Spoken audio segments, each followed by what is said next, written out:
The bear starts off with us being introduced to Carmen Berzatto, or Carmy for short. His brother Michael recently died by suicide and left the original beef of Chicagoland restaurant to Carmy. On the first day, Carmy is running the restaurant. The restaurant's beef delivery is supposed to be 200 pounds, but the guy only arrives with 25 pounds.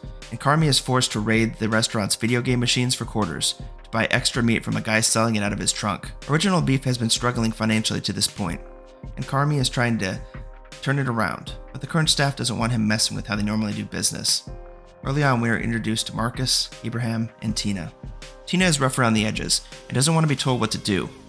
She hides Carmen's knife on the first day of work after he decides to use what she dubs as her pot. It's mine! Marcus is laid back and he makes the bread and desserts for the restaurant.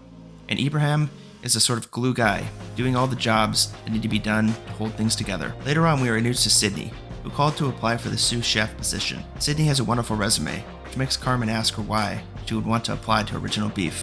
Still later, we are introduced to Richie, who is basically the opposite of wonderful.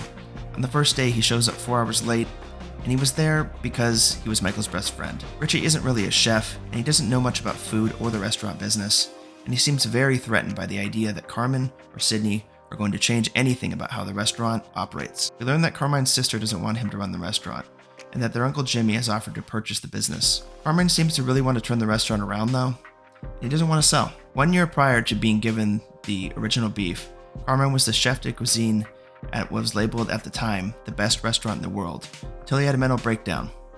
His boss, the unnamed New York chef played by Joe McHale, is extremely abusive, and the environment seems very toxic. What a jerk. The pacing of the show is fast, chaotic, and stressful, even for a person watching at home. It makes the restaurant industry look extremely demanding, whether you're at a place like Original Beef or a fancy, world-renowned restaurant like the one that Carmine used to work at. Original Beef, as previously mentioned, has struggled over the years as a business. We learned that Michael had to take out a mobster loan from their Uncle Jimmy for over $300,000. The place just looks dirty, and early on, after Carmine takes over, the local health inspector gives them a C. Things aren't going well, but Carmen and Sydney are trying to make changes to make the environment more efficient in the restaurant. She even brings Carmen an entire notebook full of business ideas. Sydney is really struggling to implement changes with the crew, especially Tina, who at this point is purposely sabotaging things that Sydney is trying to do, going so far as ruining dishes that Sydney personally is making at the restaurant. In order to make ends meet, Carmen and Richie are forced to do things like cater Uncle Jimmy's son's birthday party. And while they're at the birthday party, they realize that someone accidentally put Xanax in the kids' punch, and they all pass out. Things are beginning to turn around at the restaurant. Sydney and Tina are becoming closer after Sydney offers her assistance and tells her that some of her mashed potatoes were very good. Tina's opening up, and it seems like she's so used to being talked down to, she isn't prepared when Sydney uses positive reinforcement, but it's starting to work. This progress is halted when the do-it-all handyman Fack tells Carmine that Richie is selling coke in the parking lot, and at the same time, the restaurant toilet overflows into the building. Additionally, Marcus blows the condenser at the restaurant by using too much power because he's obsessed with making the perfect donut and falls behind on the number of cakes he's supposed to be making. Because the power went out, the staff were forced to prepare food outside with no power. A new condenser costs $5,500, which they don't have, and now they need Richie to sell drugs to pay for it. But Carmine never wants him to do so again after this. Sydney's the one that came up with a good solution that saved the day by making food outside.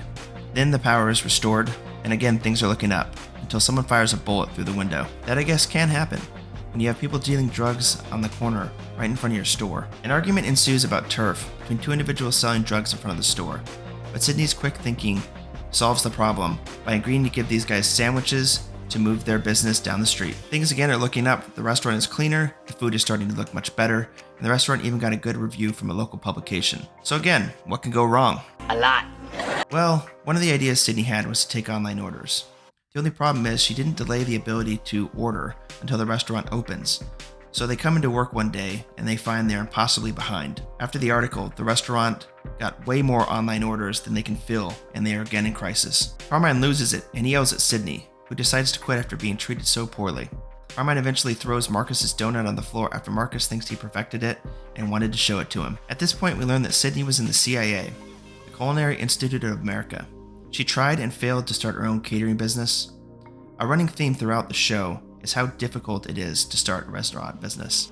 The series paints the restaurant business as a relentlessly fast-paced, high-stress environment, which on top of that is difficult to turn a profit in. Because the restaurant is struggling financially, Carmen is forced to host a bachelor party, which gets out of hand, and Richie hits a guy in the resulting brawl. The guy hits his head hard on the way down, and he's in critical condition, and he may die. Richie is arrested and may be facing manslaughter charges. The guy eventually, however, wakes up, and Richie is released. Carmine picks Richie up from jail. Richie tells him that he's all he's got. It's a very emotional scene. After returning to the restaurant, Carmine accidentally starts a large fire, and he freezes, because he remembers a fire he previously started in the kitchen. Ebraheim eventually puts out the fire. Carmine goes to the restaurant's locker room to recover and take a break. While he's there, Richie gives him a note from his brother Michael. Richie couldn't bring himself to give Carmen the letter, because that would mean he would have had to admit that Michael was gone. Carmen tearfully reads the letter in the alley behind the restaurant. When he's done, Carmen sends a text to Sydney saying his behavior was not okay when he yelled at her earlier. The note is written on the back of an index card, which has the family recipe for spaghetti.